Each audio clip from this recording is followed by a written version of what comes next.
il y avait cet homme qu'on appelle Moïse. Moïse, pour moi, c'était l'un des plus grands hommes de Dieu de l'ancienne alliance. Et voici que Moïse va se retrouver face à Dieu. Il est là, il est devant le buisson ardent, et la parole de l'Éternel va lui être adressée. Et il va dire ceci, Exode 3,5. Dieu dit à Moïse, ne t'approche pas d'ici, ôte les souliers de tes pieds, car le lieu où tu te trouves est un lieu saint.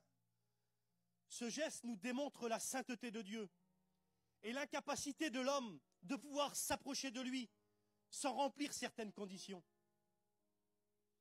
Mais ce que je voudrais vous dire, c'est qu'il y a une nouvelle alliance.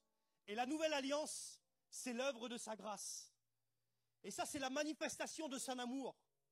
Première épître de Jean, chapitre 4, verset 8. La révélation de la grâce nous démontre la puissance et l'amour de Dieu. Dieu est amour.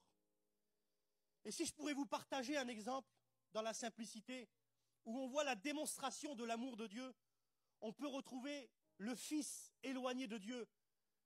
Les Écritures nous disent qu'il est le Fils prodigue, celui qui est éloigné de Dieu. L'histoire nous dit qu'il est jeune, et il a demandé à son père la part de son héritage. Et il a gaspillé cet héritage dans la désobéissance. Et voici qu'un jour, ce jeune homme se souvient à ce moment-là qu'il a un père et que dans la maison de son père, il a du pain en abondance. La culpabilité, elle est dans son cœur. Et il se dit à ce moment-là, chez mon père, il y a du pain en abondance. Alors il rentre en lui-même et il va en direction de son père. Et lorsqu'il se retrouve face à son père, il dit à son père, Père, je ne suis plus digne d'être appelé ton fils.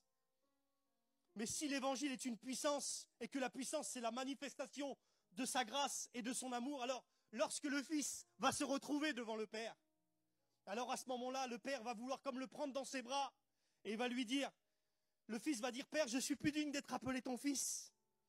Il dit, traite-moi comme l'un de son serviteur. Mais cela a touché le cœur du père.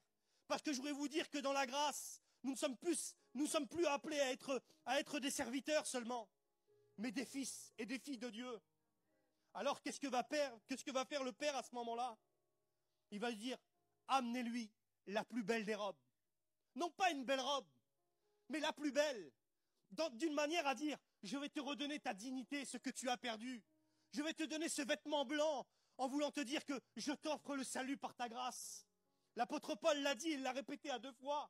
C'est par la grâce de Dieu que vous êtes sauvés. Cela ne vient pas de vous, c'est le don de Dieu.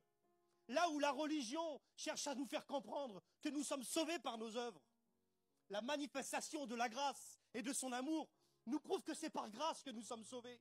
Et là, le fils, alors, il est là, il est vêtu de la plus belle des robes. Et le père ne va pas s'arrêter là. Il va lui donner un anneau au doigt qui nous représente l'alliance de la grâce. Il va lui donner des souliers aux pieds. Là où Moïse a dû ôter les souliers de ses pieds, le dernier des derniers, le père va lui donner des souliers. Qu'est-ce qui pourrait nous représenter ces chaussures? Bien sûr, les chaussures du zèle.